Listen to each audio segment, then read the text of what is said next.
दोस्तों, देवी संध्या के कारण ही समस्त पुरुष जाति को मिला ये श्राप। आइए इस प्राचीन कथा के माध्यम से जानते हैं देवी संध्या ने पुरुष जाति को श्राप क्यों दिया था। दोस्तों, एक समय की बात है, देवर्षि नारद भगवान शिव के दर्शन के उद्देश्य से कैलाश पर्वत पर जाते हैं। देवर्षि को देखकर भगवान शिव प्रसन्न होते हैं और कहते हैं, हे नारद, आज किस कारण से कैलाश पर तुम्हारा आगमन हुआ है? अवश्य ही प्रभु ने कोई लीला रची है जिसका भाग बनकर तुम यहाँ पर आए हो। नारद जी कहते हैं, हे भोलेनाथ, आप तो संसार के कण कण में वास करते हैं, भला आपसे कोई बात कैसे छिपी रह सकती है? हे प्रभु, मन में आपके दर्शन करने की इच्छा हुई तो चला आया। आज मेरे मन में एक शंका निर्माण हो गई है, उसी का समाधान करने के उद्देश्य से आपके पास आया हूँ। कृपया मेरी शंका का समाधान कीजिए। भगवान शिव कहते हैं, हे नारद, तुम्हारे मन में जो भी शंका हो निसंकोच होकर पूछ लो, तुम्हारी हर शंका का समाधान किया जाएगा। अतः तुम्हारी जो भी शंका हो पूछ लो। देवर्षि कहते हैं, हे दीनानाथ, आप परम दयालु और कृपालु हैं, अपने सभी भक्तों पर समान कृपा दृष्टि बनाए रखते हैं। भक्त के मन में क्या चल रहा है आप स्वयं ही जान लेते हैं और उसकी इच्छा को पूर्ण करते हैं। मेरे मन में जो शंका है उसे भी आप भली भांति जानते हैं। भगवान शिव कहते हैं, हे नारद, तुम्हारे मन में जो प्रश्न उठ रहा है उसे मैं अवश्य जानता हूँ, इसीलिए अब पूछने में संकोच ना करो। देवर्षि कहते हैं, हे प्रभु, आज मैं आपके पास ये जानने के लिए आया हूँ, देवी संध्या कौन थी और उन्होंने समस्त पुरुष जाति को कौन सा श्राप दिया था। आज मैं आपके पास देवी संध्या का महत्व सुनने के लिए ही आया हूँ। भगवान शिव कहते हैं, हे नारद, आज तुमने उत्तम प्रश्न किया है, इसमें समस्त मानव जाति का कल्याण छिपा हुआ है। आज मैं तुम्हें देवी संध्या के जन्म की कथा सुनाता हूँ। इस कथा में तुम्हें तुम्हारे सभी प्रश्नों के उत्तर मिल जाएंगे। देवी संध्या के इस प्राचीन इतिहास को तुम ध्यान पूर्वक सुनो। इसका श्रवण करने मात्र से ही कोटि कोटि पाप क्षण भर में जलकर भस्म हो जाते हैं। देवर्षि कहते हैं, हे प्रभु, मैं इस कथा को ध्यान से पूरा अवश्य सुनूंगा। कृपा करके आप मुझसे वह कथा कहिए। फिर भगवान शिव देवर्षि नारद को उस महान नारी संध्या की कथा सुनाना आरंभ करते हैं। हे नारद, जब सृष्टि का आरंभ हो रहा था तब सृष्टि के रचयिता ब्रह्मा जी के कमल के आसन पर विराजित होकर भगवान का ध्यान कर रहे थे। उसी समय उनके मन में सृष्टि का निर्माण करने की इच्छा जागृत हुई। तब सबसे पहले उनके मन से विचार करने पर एक त्रिभुवन सुंदरी कन्या का जन्म हुआ। वह कन्या अत्यंत सुंदर और मनमोहिनी थी। मन से उत्पन्न होने के कारण वह ब्रह्मा की मानस कन्या हुई। ब्रह्मा जी उस समय ध्यान कर रहे थे और ध्यान करते समय वह कन्या उत्पन्न हुई, इसलिए उसका नाम संध्या हुआ। जब ब्रह्मा जी ने उस अत्यंत सुंदर स्त्री की ओर देखा तो कुछ क्षणों के लिए ब्रह्मा जी का मन विचलित हो गया। उसका मनमोहक रूप देखकर ब्रह्मा जी मोहित हो गए और उनके मन में काम भाव जागृत हुआ। ब्रह्मा जी की ऐसी कुपित दृष्टि पड़ते ही उस देवी का तेज नष्ट हो गया, जिससे वह देवी संध्या बहुत दुखी हो गई और उस स्थान को छोड़कर चली गई। हे नारद, ब्रह्मा जी के मन में किसी भी प्रकार का विकार उत्पन्न नहीं हो सकता, किंतु प्रभु की लीला तो देखिए।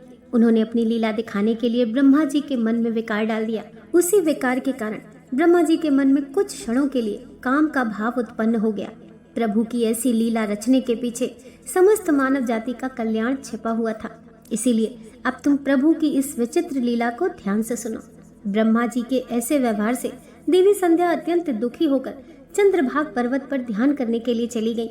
वहां जाकर उसके मन में इस बात की चिंता सताने लगी कि मैं तपस्या किसकी करूं, किस भगवान की आराधना करूं। इसी विचार से वह पृथ्वी लोक पर ब्रह्लोहित नाम के सरोवर के पास चली गई और वहीं पर खड़ी हो गई। फिर महर्षि वशिष्ठ उसी स्थान से गुजर रहे थे तो उन्होंने देवी संध्या को सरोवर के पास खड़ा हुआ देखा। देवी संध्या को अकेले उस स्थान पर देखकर महर्षि वशिष्ठ उसके पास चले गए और पूछने लगे, भद्रे, तुम कौन हो? किसकी पुत्री हो? इस भयंकर वन में किस लिए घूम रही हो? यदि कोई गोपनीय बात ना हो तो अवश्य तुम्हारा उद्देश्य बताओ। तब देवी संध्या ने उनके साथ जो हुआ वह बताया और कहा, हे मुनिवर, इस पर्वत पर तपस्या करने के उद्देश्य से आई हूँ। कृपया आप मुझे बताइए, मैं किसकी तपस्या करूँ? मुझे अब इस दोष से कौन मुक्ति दिलाएगा तथा तपस्या कैसे करनी चाहिए? कृपया मुझे उपदेश देकर अनुग्रहित कीजिए। संध्या की बात सुनकर महर्षि वशिष्ठ कहने लगे, हे देवी, तुम भगवान नारायण की तपस्या करो। ओम नमो नारायण नमः इस महामंत्र का जाप करो। जब तक भगवान के दर्शन ना हो तब तक इस मंत्र का जाप करती रहो। स्वच्छ वस्त्र पहनकर उत्साह और प्रेम के साथ इस नियम का पालन करो। मौन धारण करते हुए भगवान के नाम का जाप करो। तुम्हारी भक्ति से प्रसन्न होकर भगवान विष्णु तुम्हें अवश्य दर्शन देंगे। इस प्रकार से महर्षि वशिष्ठ देवी संध्या को उपदेश देकर वहां से चले गए। देवी संध्या को तपस्या का मार्ग मिल गया। उसके हर्ष की सीमा न रही और वह बड़े आनंद के साथ श्री हरि की तपस्या में लग गई। वह महर्षि के बताए हुए नियमों का पालन सावधानी से करने लगी। इस प्रकार सभी नियमों का पालन करते हुए देवी संध्या ने 4 युगों तक अपनी तपस्या चालू रखी। उसका व्रत तपस्या भगवान के प्रति श्रद्धा को देखकर सभी देवताओं को बड़ा आश्चर्य हुआ। भगवान विष्णु भी देवी संध्या की तपस्या से अत्यंत प्रसन्न हुए और फिर वह मनोहर चतुर्भुज रूप धारण करके उसके सामने प्रकट हुए और देवी संध्या से कहने लगे, हे देवी उठ जाओ, मैं तुम्हारी भक्ति से अत्यंत प्रसन्न हूँ। भगवान विष्णु की मनोहर छवि देखकर देवी संध्या शीघ्रता से खड़ी हो गई। भगवान का वह रूप सैकड़ों सूर्य के समान तेजवान दिखाई पड़ रहा था। भगवान के ऐसे रूप को देखकर देवी संध्या स्तब्ध हो गई। उसे समझ में नहीं आ रहा था कि वह क्या करे और क्या कहे।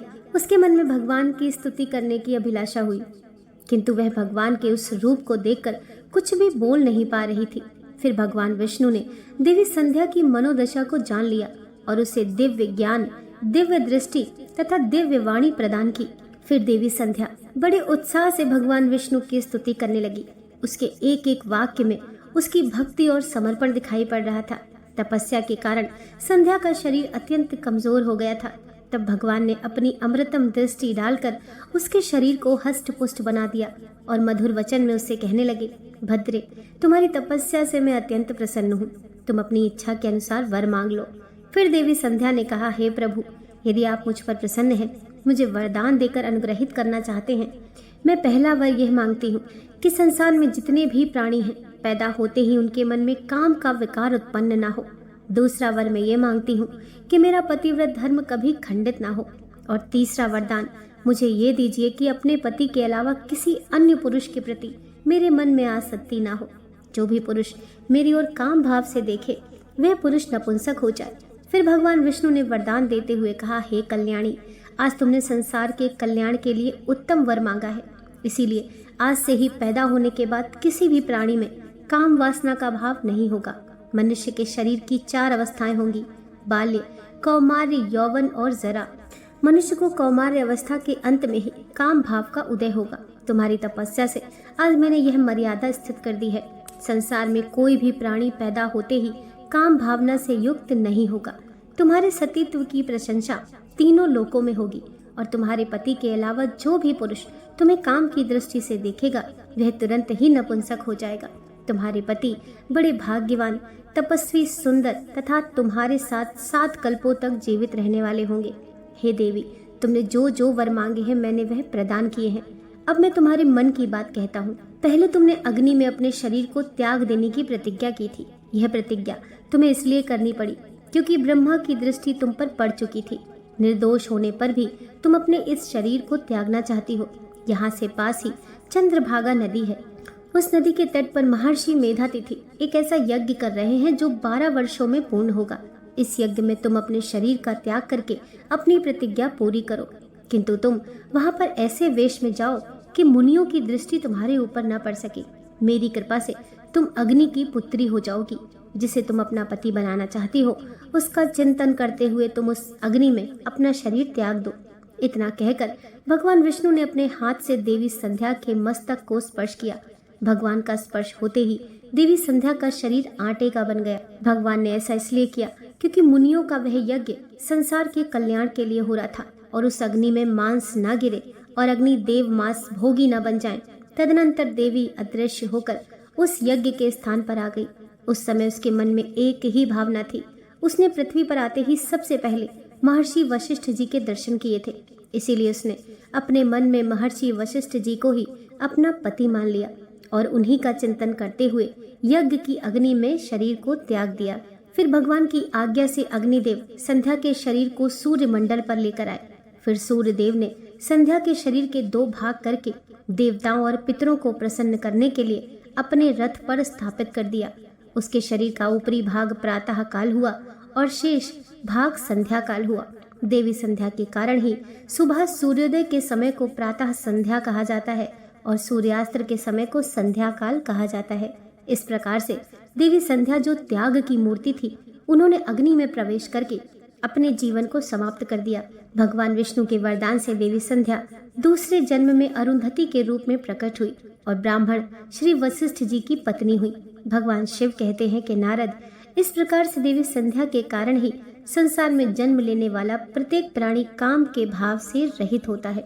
उसके अंदर किसी भी प्रकार की काम वासना नहीं होती है और जब वह कौमार्य को प्राप्त हो जाता है तभी उसमें काम वासना उत्पन्न होती है।